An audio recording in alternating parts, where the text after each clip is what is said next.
Hello दोस्तों, राधे राधे। मैं संगीता यादव अपने यूट्यूब चैनल पे आप लोग का स्वागत करती हूँ।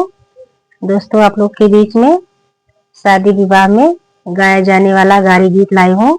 कैसा लगा कमेंट बॉक्स में बताना। अच्छा लगे तो लाइक सब्सक्राइब शेयर जरूर करना।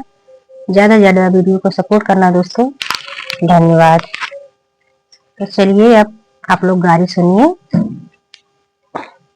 उमड़ी है गंगा हो, उमड़ी है जमुना हो, उमड़ी है गंगा हो, उमड़ी है जमुना हो। अरे उमड़ी करारे के लागी, हाँ सीताराम से बनी। अरे उमड़ी करारे के लागी, हाँ सीताराम से बनी। वैसा ही उमड़ी हो दुल्हे की बहिनी हो, वैसा ही उमड़ी हो दुल्हे की बहिनी हो। अरे उमड़ी के हवा के आई, हाँ सीताराम से बनी।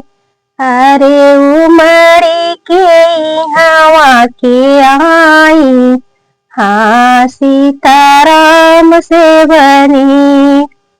अपनी महलिया में सूतई कावने रामा, अपनी महलिया में सूतई कावने रामा।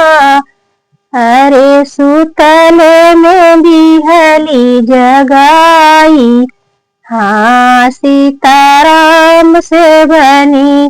अरे सुतले में बिहली जगाई, हाँ सीताराम से बनी। अखिया में जत के हो उठले कवन रामा, अखिया में जत के हो उठले कवन रामा। अरे काहे के दिहलू जगाई, हाँ सीताराम से बनी। अरे काहे के दिहलू जगाई, हाँ सीताराम से बनी।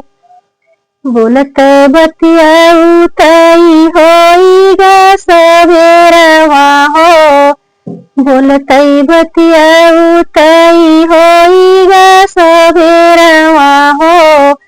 अरे अब कैसे हम घर जाई, हाँ सीताराम से बनी। अरे अब कैसे घर हम जाई, हाँ सीताराम से बनी। तो गारी गीत कैसा लगा दोस्तों, कमेंट बॉक्स में जरूर बताइएगा। धन्यवाद।